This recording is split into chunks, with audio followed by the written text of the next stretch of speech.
Hello and welcome to Sound Off Sports. I'm your host, Mike Davis. Great show today. We're going to be talking about the Raiders hiring Pete Carroll, plus Josh Allen and the heartbreak for the Buffalo Bills and their fan base. Plus, a little later on, former NFL linebacker Marlon Greenwood joins the show. Big time Sound Off Sports episode for you coming up right now. Make some noise. This is Sound Off Sports, sponsored by Sam and Ash. Hello, hello, hello. Welcome to Sound Off Sports here in the den at Fox 5 Studios. I'm Mike Davis, joined by my main man, James Edward Barrickman the fourth. James, a lot to talk about today, but we're going to be starting with heartbreak. And I'm not talking about the heartbreak of my love life and all the exes. For once. In our personal life, off air, I'm going to still talk to you about that, if that's okay with you. That's fine. You're a beautiful human being to talk to and share emotions with. I appreciate it. I'm always here for you. Thank you. But people really need to be there for Buffalo Bills fans right now as they lose yet again, to the Kansas City Chiefs. Josh Allen now 0 for 4 against Patrick Mahomes. We asked everybody at home, will Josh Allen ever reach the Super Bowl? Because in order to reach that Super Bowl, it looks like he's going to have to get past the one and only Patrick Mahomes. James, right off the bat, let's hear a great response we got, because we have somebody, Cash, in Louisville, who really gave us a good, thoughtful answer. Will he ever reach a Super Bowl? Well, I mean, Josh Allen's probably the second best playmaker in the league. He'll probably come second in MVP voting. He came in second in the AFC. So he's really good at coming in second. He had 3 minutes left in the game with 2 timeouts. We all know Patrick Mahomes in that situation 100% gets in the field goal range, probably scores a touchdown. Lamar Jackson, same thing. At the end of the day, the ball was in Josh Allen's hands with 3 minutes left, and the guy didn't come through. So will he ever get to a Super Bowl? Maybe. I mean, their defense, gave up KC 30-plus points, their highest scoring game of the season. But at the end of the day, this idea that Josh Allen is better than Lamar Jackson and 100% not in the same category as Joe Burrow is just laughable and not backed by any actual evidence. Thank you to Cash with that thoughtful response from Louisville. You got to say I say Louisville, but you got to really say it's like you have water dripping. You're supposed to say Louisville. I hate it. Just say it how it's spelled. Louisville. It's Louisville. It's like you got to have the water dripping out of your mouth. Listen, great call there. I have a lot to say about this Buffalo Bills team, Josh Allen losing yet again to Patrick Mahomes. A lot to break down. And there's a lot of variables at play, from the Dalton Kincaid drop and all those types of things. But you start off first, James. I want to hear what you think, because we're both big fans of Josh Allen, but you're 0-4 against Patrick Mahomes in the big game. We remember that. I mean, that opening drive, this dude was, there's pick city. It should have been a couple picks right there. So he was shaky. My heart was beating out of my chest, and I was sitting on my couch. I couldn't imagine how Josh Allen felt. To the take at the end of that call where Josh Allen's not as good as Lamar Jackson or Joe Burrow, I think that's crazy talk. You look at how Josh Allen played in that game. They didn't lose the game because of Josh Allen. They lost that game because they were out-schemed and out-coached by Andy Reid and Spags.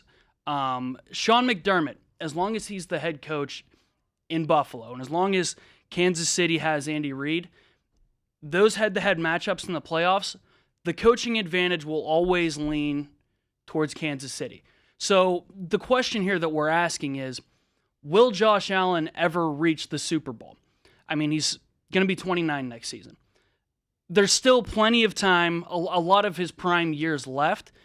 What I'm saying is, yes, he can still make the Super Bowl, but if they avoid having to play Kansas City and Patrick Mahomes in the playoffs, as long as Kansas City has Patrick Mahomes and Andy Reid, they're going to be Hall of Fame talents. Joe Burrow, Lamar Jackson, Josh Allen, who may never reach the pinnacle of the sport just because those two dudes in Kansas City exist. So when you look at it for Buffalo, they're 0-4. Kansas City's been their kryptonite.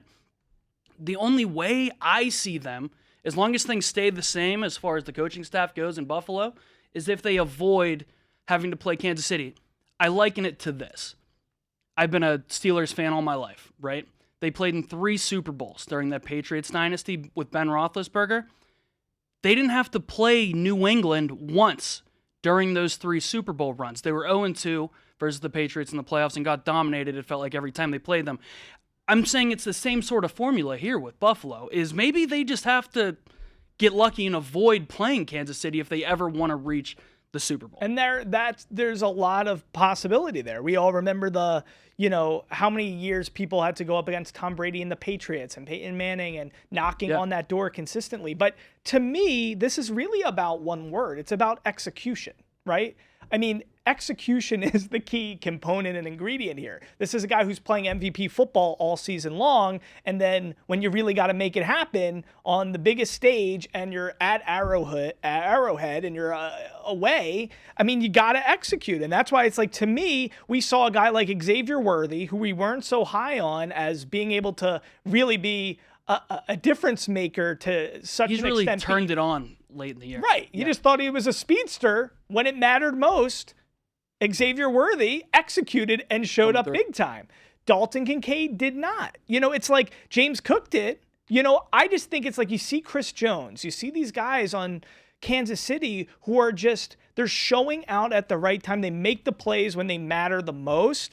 I think Buffalo has a lot of deficiencies. The defense is not as good as people think, even though it's Sean McDermott and he's this defensive aficionado. It's not to Spags' level with KC. Amari Cooper was not like an Amari Cooper even from last year that you thought you bring him in, he solves the riddle of Stephon Diggs. Stephon Diggs, what did he do last year? Drop that pass. So there's a lot of components here where, is it a curse? Is it whatever? The bottom line is they don't execute when they need to execute. And how much of that is on Josh Allen? There's a lot of nerves there. It just seems like I feel bad. It's like he was jittery. It's like, and Mahomes is not. 100%. And I don't know Mahomes isn't. You look at these two franchises in their current states right now. Buffalo just feels like it's been sloppily thrown together around Josh Allen, this Superman figure you have. And it's like, please, Josh, we're going to give you as much help as we can, but please go win this thing for us. Where Kansas City, it's like from top to bottom, ownership, front office, head coach, quarterback, and everything below that is perfect. There are no cracks. Everybody is buttoned up to a T, and they know that they have an advantage at pretty much every level against anybody else in the league. And they scheme it right. Even if they're like, our tackles aren't that strong this year, they figure out ways to work with their deficiencies, and they know who they are.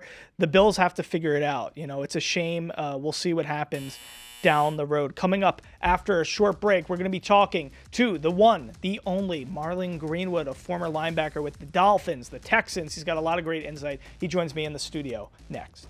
Will Josh Allen ever reach the Super Bowl? Rick Fedzowski on Facebook says he's definitely a QB that can win multiple Super Bowls. You just need to give him some more talent, though, just a little more.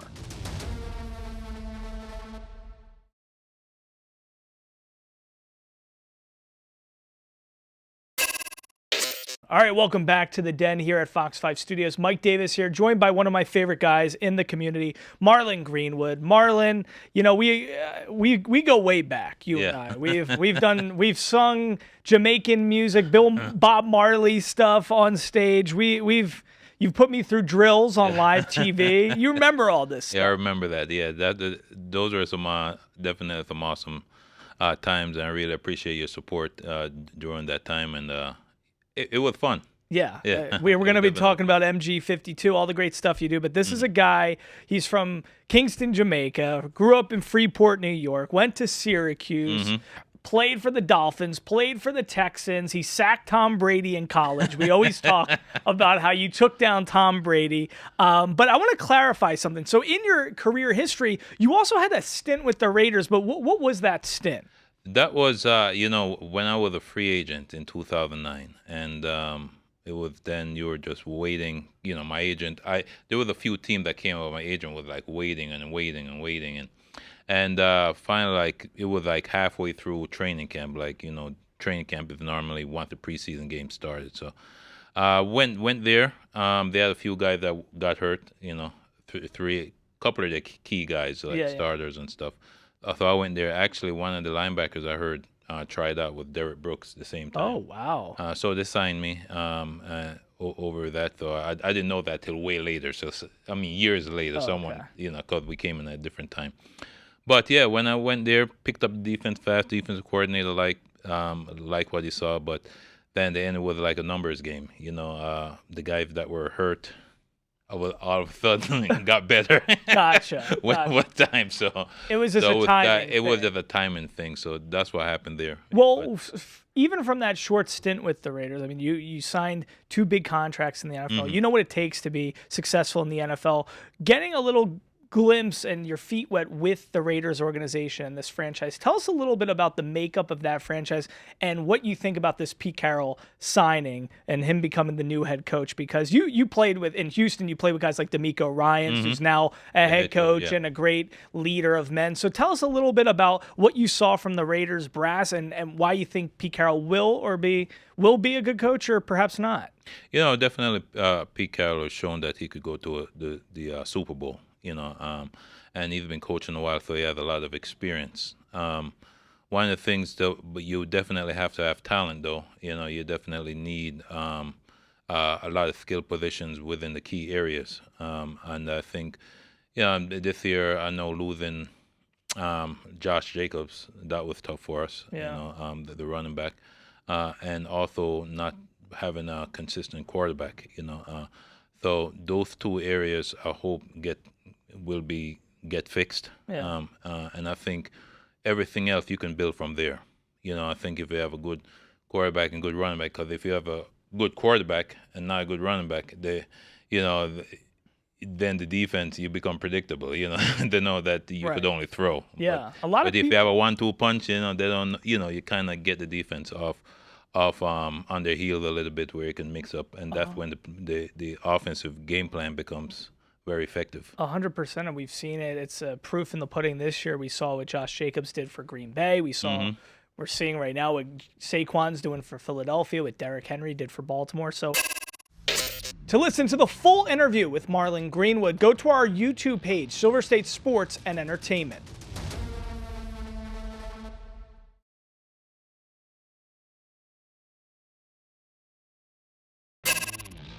Is Pete Carroll the right coach for the Raiders? Brian Valor on Facebook says, the Raiders hit a home run with the hiring of Spytek and Carroll. With the cap space they're working with, the draft and free agency coming up, this isn't going to be a rebuild, but a renaissance of sorts, a commitment to excellence. All right, I want to thank Brian Valor there with the great call.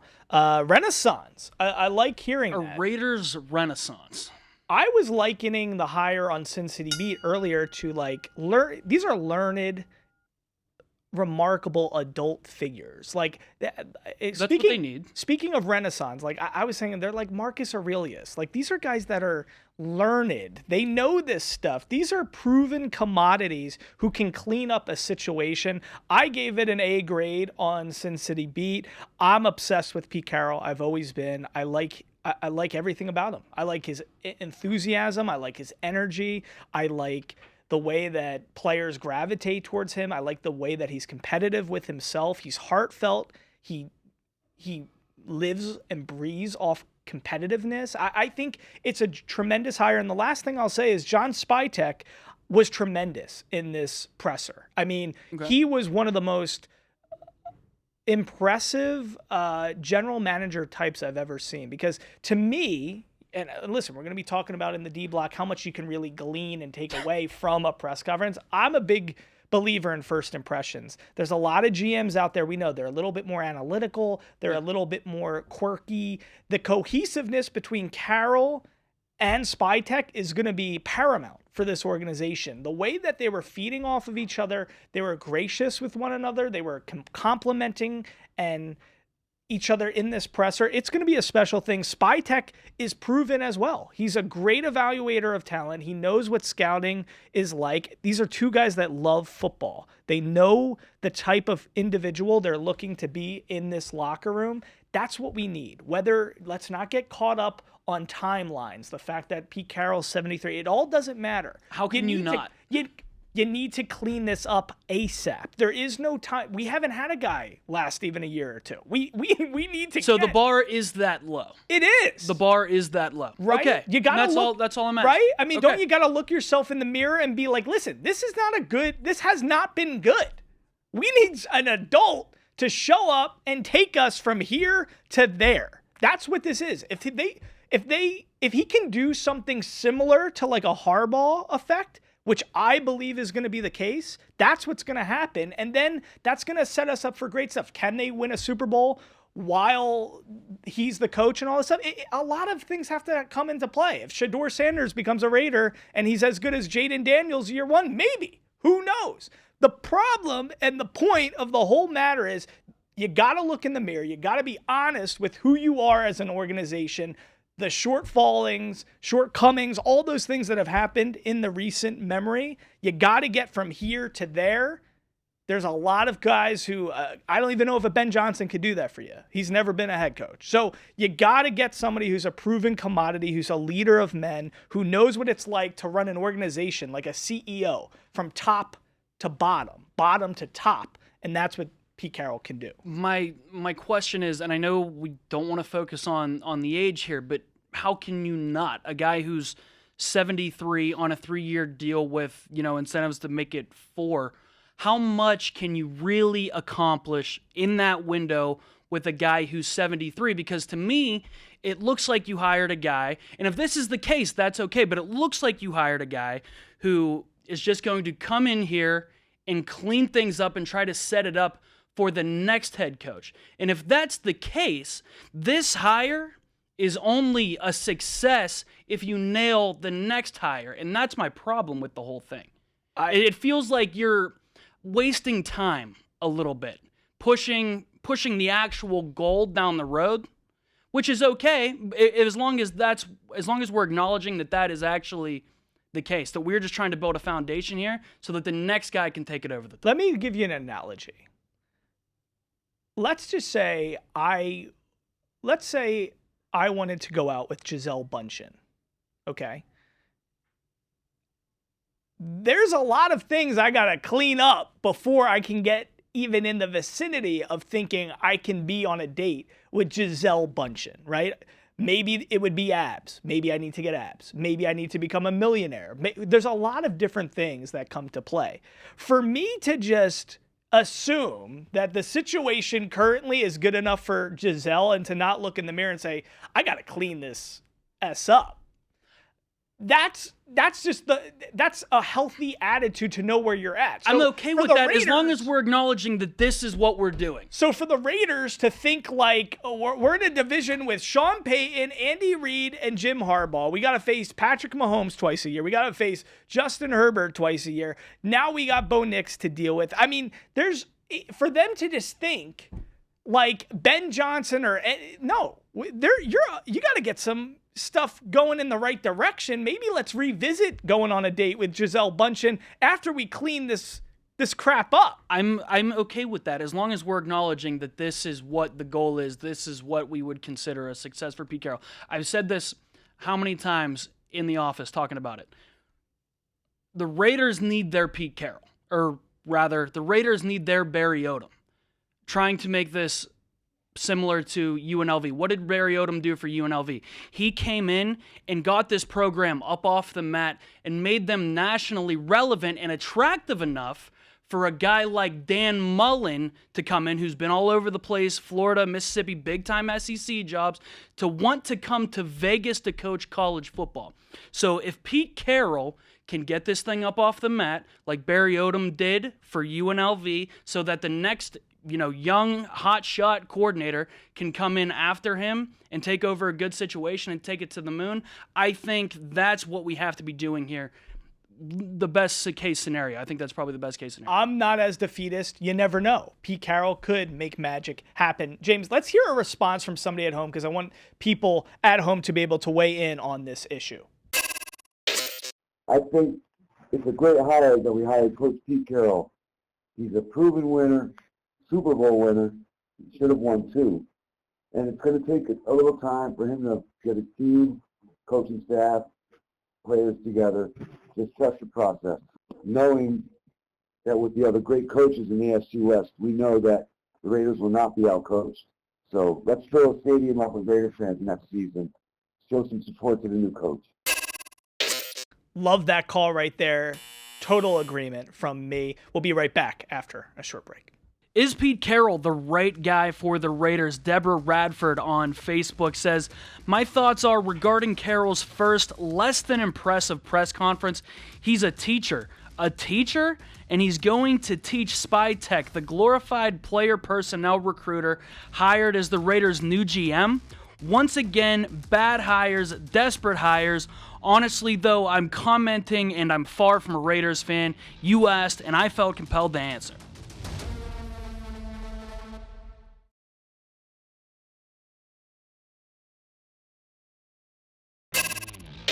Welcome back. It's time for Sink or Swim. Real quickly, James. Liam Cohen, offensive coordinator from the Bucs, goes to the Jags.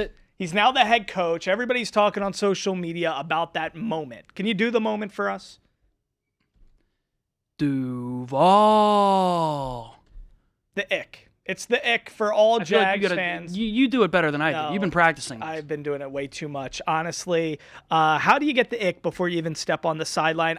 It's a total disaster from my point. It's over. I feel bad for Jags fans. Tell me. We know there's been bad ones in the past. Sirianni had a horrible Dan one, and Campbell, I'm still not sold on him. Adam Dan Gase, Campbell. Adam Gase is a bad coach. So I just want to know your take, because to me, it's over for Jacksonville. Did you watch the whole press conference? I've watched everything. I'm fascinated. Okay, I'm not going to sit here and tell you I watched the whole press conference. All I know is the Duval thing. I'm not ready to judge the guy. I liked what he got done in Tampa Bay. That's all I'll say. And he has a quarterback in Trevor Lawrence. I think it's fair to judge. Watch the video. We want to know your thoughts. Let us know and send us a Duval if you would love to as well. I'm Mike Davis. That's James Edward Barrickman IV. We'll see you next time here on SOS.